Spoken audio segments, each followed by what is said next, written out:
जरा सोचिए, एक ऐसा साम्राज्य जो नक्शों पर पूरे एशिया में फैला हुआ था। उसकी इमारतें इतनी भव्य थी कि आज भी हमारे बीच खड़ी है। लेकिन उनके असली निर्माता कौन थे, ये कोई नहीं जानता। ये है तरतारिया की कहानी। पूरे यूरोप नक्शे में तरातरी नाम एक साफ लिखा मिलता है, जो साइबेरिया, मंगोलिया, तिब्बत और तुर्कस्तान तक फैला था। जबकि बात यह है स्कूल कॉलेज की, किसी किताब में हमें इसका जिक्र नहीं मिलता। क्या ये असल साम्राज्य था जिसे मिटा दिया गया, जो नक्शे में पूरी एशिया में फैला हुआ था? उसकी इमारतें इतनी भव्य थी कि आज भी हमारे बीच खड़ी हैं।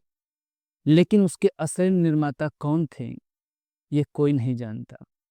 ये है टारतारिया की कहानी। पूरे यूरोपीय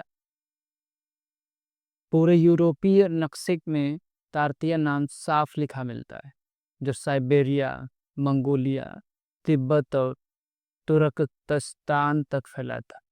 अजीब बात यह है कि स्कूल कॉलेज की किसी भी किताब में हमें इसका जिक्र नहीं मिलता। क्या यह एक असली साम्राज्य था जिसे मिटा दिया गया, या फिर ये एक सिर्फ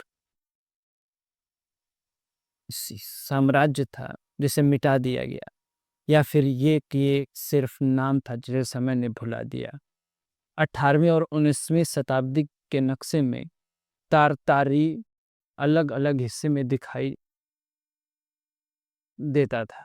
western Tartaria, Chinese Tartaria, independent तारतिया।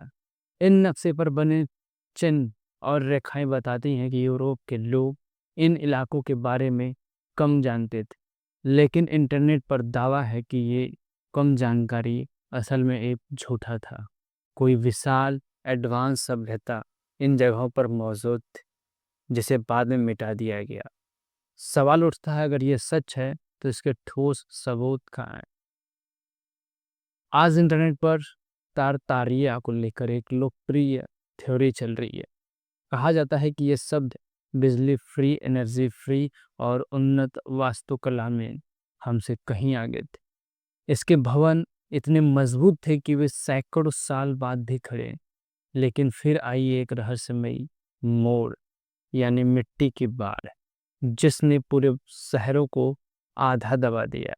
इसके बाद कथित तौर पर इतिहास को दोबारा लिखा गया और इस सभ्यता का नाम मिटा दिया गया। लेकिन क्या वाकई ऐसा हुआ था? मूड फ्लोट थ्योरी कहती है कि 1800 के दशक में पूरी दुनिया में एक साथ ऐसी आपदा आई जिसने जमीन के स्तर को बढ़ा दिया। नतीजा, कई इमारतें आधी जमीन में दब गई। आज भी दुनिया के कई पुराने शहरों में, जैसे पेरिस, लंदन, सेंट पीटर्सबर्ग और यहाँ तक कि दिल्ली में भी, इमारतों के दरवाजे जमीन के नीचे मिलते हैं। क्या यह सचमुच किसी विशाल आपदा का प्रमाण है, या फिर शहरी बदलाव या समय का असर? तारतारिया थ्योरी के समर्थक कहते हैं, दुनिया भर की कई इमारतें, जैसे भव्य सरकारी भवन, विशाल गुंबद और पुराने रेलवे स्टेशन, वास्तव में तारतारियांस ने बनाए थे। उनका दावा है कि इस दौरान सामान्य तकनीक साधनों में इतनी विशाल इमारतें बनाना नामुमकिन था। लेकिन इतिहास कहते हैं कि ये इमारतें असल में 18वीं और 19वीं सदी की वास्तुकला का हिस्सा है, जिन्हें उस समय की इंजीनियरिंग से ही बनाया गया। तो क्या ये सब इत्तेफाक था या कुछ और? इतिहासकारों के अनुसार तारतारी असल में कोई साम्राज्य नहीं था। ये यूरोपियों का नाम था, उन विशाल इलाकों के लिए इनके बारे में वे पूरी तरह से वाकिफ नहीं थे। जैसे आज हम अंटार्कटिका कहते हैं, वैसे ही तब तारतारी कहा जाता था।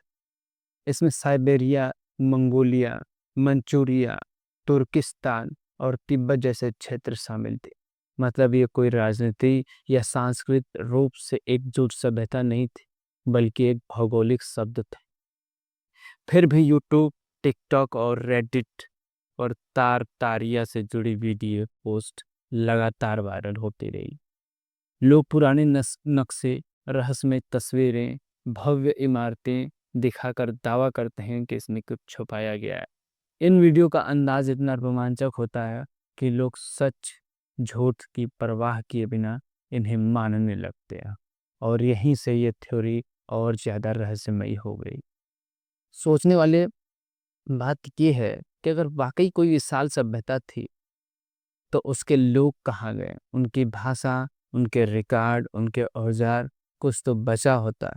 इतिहास में मंगोल, चंगोल खान और रूसी साम्राज्य जैसे बड़े साम्राज्यों के लिए सबूत मिलते हैं, लेकिन तारतारिया के नाम पर ठोस पुरातात्विक प्रमाण नहीं। तो फिर ये कहानी इतनी लोकप्रिय क्यों? असल में इंसान को रहस्य पसंद है। जब हमें कोई आधी अधूरी कहानी मिलता है, वो दिमाग खुद ही बाकी कहानी गढ़ लेता है। तारतारिया के मामले में पुराने नस्खे, भव्य इमारतें और मिट्टी में दबे दरवाजे, इन सबको मिलाकर एक रोमांचक लेकिन अधूरी कहानी बना दी गई। शायद ये सच न हो, लेकिन इसका रोमांच लोगों को खींचता है। तो क्या तारतारिया सिर्फ एक नक्शे का नाम था, या सचमुच मिटा दिया गया, या एक सभ्यता थी? सच्चाई ये है कि ठोस सबूत इसे महज एक भौगोलिक सभ्य साबित करते हैं, लेकिन इंटरनेट की दुनिया में रहस्य की सबसे ताकतवर हथियार है। शायद इसी वजह से तारतारिया की कहानी आज भी जिंदा है, क्योंकि हम सच से ज़्यादा कहानियों को पसंद करते हैं, और यही कहानी हमें बार बार अतीत की परछाइयों में खींच लेती है।